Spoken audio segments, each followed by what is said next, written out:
Lorsqu'on vous demande c'est quoi le Lean, vous ne savez pas répondre clairement, vous avez du mal à faire la différence entre Lean et Six Sigma, dans cette vidéo, vous trouverez les réponses à ces deux questions. Allez, c'est parti! D'abord, il faut savoir que Lean, ça veut dire maigre en anglais. C'est pour ça que lorsqu'on parle de Lean, on résume souvent à une chasse au gaspillage.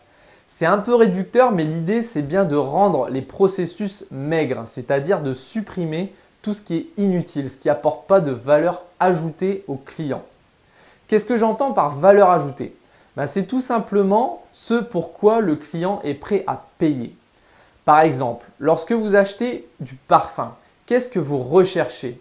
Uniquement une senteur ou aussi une jolie bouteille?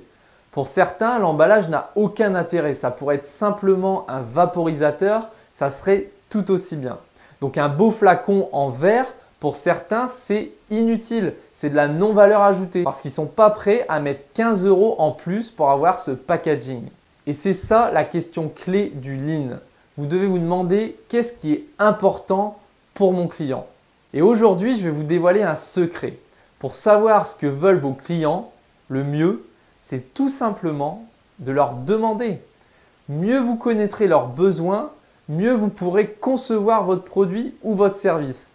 Et donc, mieux se portera votre business. Si on devait donner une définition courte du Lean, je dirais que c'est une organisation qui délivre un produit ou un service que le client désire à un prix qui reflète uniquement la valeur ajoutée qu'ils sont prêts à payer.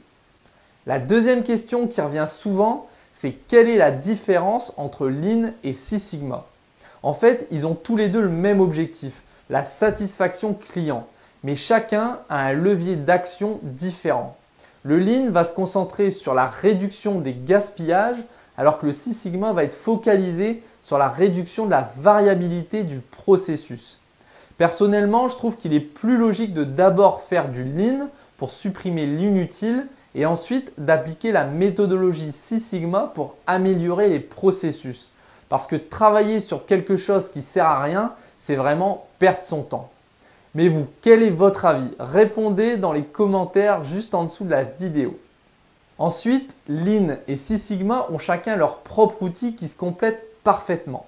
Par exemple, le Lean va utiliser les 5S pour faire apparaître les problèmes ou encore la VSM pour connaître les postes goulots et le management visuel pour développer la performance. Alors que le Six Sigma va utiliser davantage les données pour ensuite les analyser avec des outils statistiques comme les tests d'hypothèse, les régressions, les capabilités, etc. Si vous voulez plus de détails sur le Six Sigma, je vous invite à regarder la vidéo d'introduction que j'ai réalisée ou encore mieux, vous pouvez télécharger gratuitement 1 heure de formation en cliquant sur le lien qui apparaît juste ici. Voilà, ce qu'il faut retenir, c'est que le Lean et le Six Sigma ont le même objectif, c'est de satisfaire davantage le client, mais chacun avec des champs d'action différents. Avec le Lean, on va faire la chasse au gaspillage pour réduire la non-valeur ajoutée. Je rappelle que la valeur ajoutée, c'est ce pourquoi le client est prêt à payer. Alors qu'avec le Six Sigma, on cherche à réduire la variabilité du processus. La finalité, c'est la même, c'est de faire des économies pour rester compétitif face à la concurrence. Merci d'avoir regardé cette vidéo. Comme d'habitude, vous êtes libre de recevoir gratuitement 1 heure de formation pour bien démarrer en Six Sigma. Pour ça, cliquez sur le lien qui apparaît sur cette vidéo. Vous laissez votre email et je vous l'envoie immédiatement. Et puis comme d'habitude, j'ai besoin de votre feedback. Si vous avez aimé cette vidéo, cliquez sur j'aime juste en dessous et partagez-la. À bientôt sur uptraining.fr.